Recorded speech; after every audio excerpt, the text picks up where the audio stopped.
On the evening of October 4, 1992, a Boeing 747 cargo jet roared over Amsterdam, sounding unusually loud and heavy.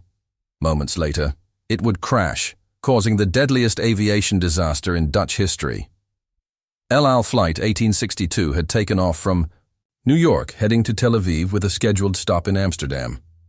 The aircraft, built in 1979, was in poor condition and due for major maintenance. U.S. authorities had initially raised concerns, citing ignored safety guidelines and unnoticed cracks in the engine components.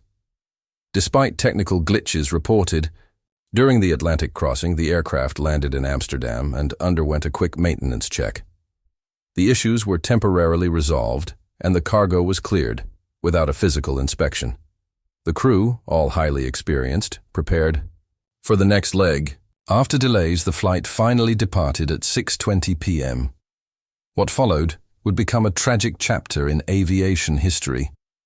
Also on board that evening was 23-year-old Anat Solomon, an El Al employee heading back to Tel Aviv to reunite with her fiancé. At 6:04 p.m., the crew requested pushback. Once cleared, the Boeing 747 slowly reversed as all 4 engines powered up. For this leg, the first officer was flying the plane while the captain handled communication and procedures. It was an unusually calm October evening in Amsterdam, light winds, clear skies.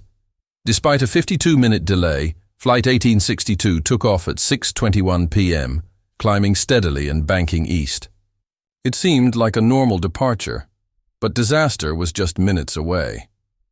The aircraft followed its standard departure route, and at first, everything seemed normal. The climb was smooth, and no issues were reported as dusk settled over Amsterdam. But just minutes after takeoff, disaster struck. A sudden thunderous bang echoed through the cockpit. The plane veered sharply to the right.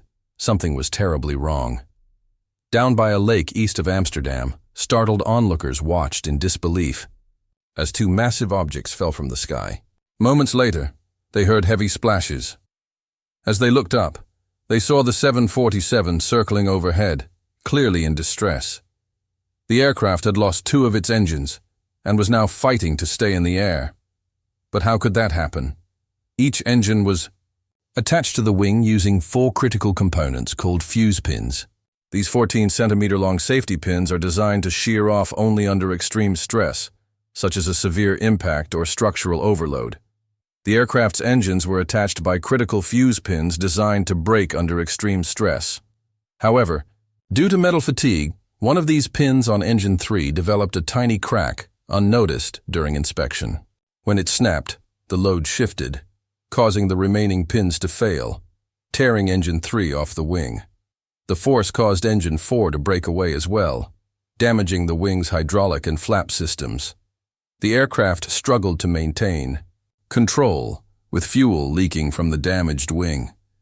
Despite the chaos, air traffic control didn't fully grasp the severity of the situation, assuming only engine failure.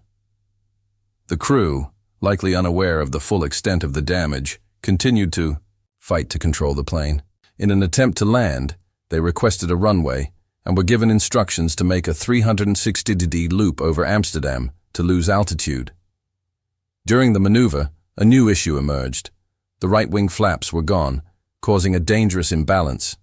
The crew continued fighting the aircraft as it struggled to stay in the air. Finally, 7 minutes after the first Mayday, the plane crashed into 2 apartment buildings in the Bijlmermeer district. The explosion destroyed over 100 apartments, trapping many residents and leading to tragic losses. Amid the destruction, a local hero, Willem Seymour, rushed into the burning buildings to rescue a child. In the aftermath, strange health issues among residents, including respiratory problems, were reported. It was revealed that the plane's tail section contained depleted uranium, though experts downplayed health risks, suggesting psychological stress played a larger role. Further investigation revealed the cargo included military materials, sparking suspicions of tampering. The cockpit voice recorder was never recovered, leaving key gaps in the investigation.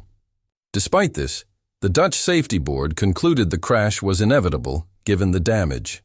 The crash killed 43 people, including the crew and Anat Solomon. The event left a lasting scar on the city, with lingering doubts about the true story of Flight 1862.